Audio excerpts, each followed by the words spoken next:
அயல் நாடுகளின் சென்று இந்தியாவை இழிவுபடுத்துவது, பிரதமர் மோடி அவர்களை பற்றி அவதூறு பேசுவது, பிரிவினைவாதம் பேசுவது போன்றவை காங்கிரஸ் தலைவர் ராகுலின் வழக்கமான ஒன்று.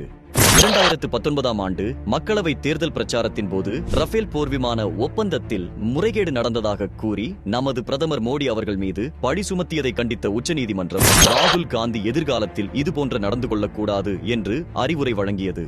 ஆனால் அப்போதும் திருந்தாத ராகுல் வீர சாவர்கரை விமர்சித்தும் மோடி என்கிற பெயர் இருப்பவர்கள் பற்றி அவதூறு பேசியும் நீதிமன்றங்களின் கண்டனங்களுக்கு ஆளானார்.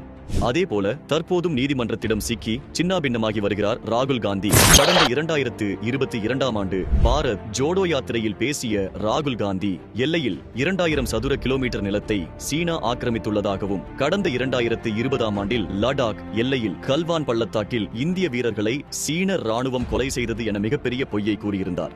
இந்த கருத்துக்களுக்கு எதிராக தொடரப்பட்ட அவதூறு வழக்கில் கண்டனம் தெரிவித்த உச்ச நீதிமன்றம் இந்தியாவின் 2000 சதுர கிலோமீட்டர் நிலப்பரப்பை சீனா கைப்பற்றியது உங்களுக்கு எப்படி தெரியும்? நீங்கள் அங்கு இருந்தீர்களா? உங்களிடம் நம்பகமான ஆதாரம் உள்ளதா என்று நீதிபதிகள் கேள்வி எழுப்பினர். மேலும் ஒரு உண்மையான இந்தியர் இப்படி பேச மாட்டார் என்றும், பேச்சுரிமை இருக்கிறது என்பதற்காக ஆதாரமில்லாமல் எதையும் பேசக்கூடாது என்றும் நீதிபதிகள் கடுமையாக விமர்சித்தனர். ராகுல் காந்தியின் இதுபோன்ற கருத்துக்கள் அரசியல் முதிர்ச்சியின்மையையும் பிரதமர் திரு மோடி அவர்களின் மீதுள்ள அளவற்ற காழ்ப்புணர்ச்சியையும் காட்டுவதோடு அதிகார பசிக்காக எந்த அளவிற்கும் இறங்கி செயல்படும் காங்கிரசின் குணத்தையும் தோலுரித்து காட்டுகிறது.